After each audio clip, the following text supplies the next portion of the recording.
Mari kita berdoa.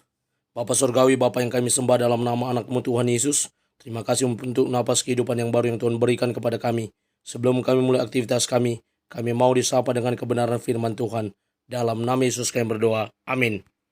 Sapaan rohani buat kita pada pagi hari ini, Kamis 27 April 2023.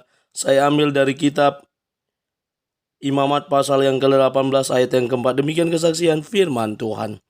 Kamu harus lakukan peraturanku dan harus berpegang pada ketetapanku dengan hidup menurut semuanya itu. Akulah Tuhan Allahmu. Hidup menurut peraturan dan ketetapan Tuhan. Ibu, bapak, saudara terkasih dalam nama Tuhan kita Yesus. Berbicara tentang nats renungan harian pada hari ini. Yang menjadi latar belakang dari nats ini adalah bagaimana Allah menginginkan bangsa itu hidup dalam kekudusan dalam pernikahannya. Bagaimana mereka ketika keluar dari Mesir menuju tanah Kanaan, tanah yang telah dijanjikan Allah. Bahkan selama di Mesir pun mereka melihat dan menyaksikan bagaimana orang-orang Mesir, yakni mereka campur aduk dalam pernikahan. Mereka tidak menjaga kekudusan. Mereka melakukan free sex atau seks bebas. Sehingga dalam perjalanan menuju tanah Kanaan, Allah berkenan memberikan peraturan dan ketetapan yang menjadi pedoman bagi bangsa itu. Sehingga mereka tahu untuk menjaga ketetapan dan peraturan yang telah disampaikan Tuhan melalui hambanya Musa.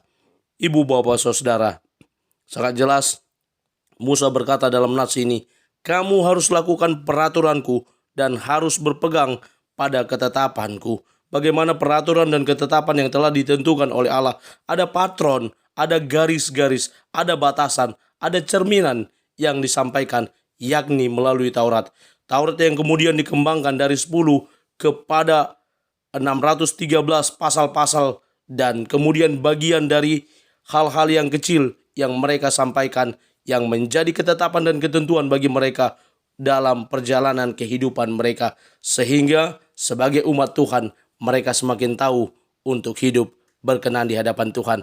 Karena dialah Tuhan yang adalah Allah yang memimpin dan menuntun bangsa itu. Ibu, bapak, saudara, GKPI Blog berkata dalam blognya, berkata, satu-satunya keinginan Tuhan adalah agar bangsa Israel kepada kita saat ini berpegang pada ketetapan-ketetapan yang Tuhan berikan. Lalu Ki Hajar Dewantara, Bapak Pendidikan Indonesia berkata, mempunyai ketetapan tidak tergoyahkan, berisi dengan berilmu pengetahuan, hingga yakin dengan seyakin-yakinnya bahwa apa yang dilakukannya adalah benar dan baik.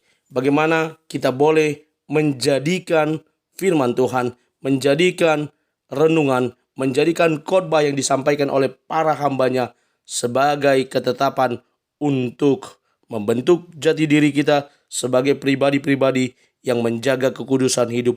Terlebih lagi sesuai dengan nats renungan harian ini, kekudusan dalam pernikahan. Dan menjadikan firman Tuhan sebagai ketetapan dan penuntun hidup adalah pilihan yang benar dan tepat. Amin. Kita bersatu dalam doa. Terima kasih Bapa untuk firman-Mu. Mampukan kami menjadi para pelaku kebenaran firman Tuhan. Dalam nama Yesus kami berdoa. Amin. Selamat beraktivitas. Tuhan Yesus memberkati. Shalom.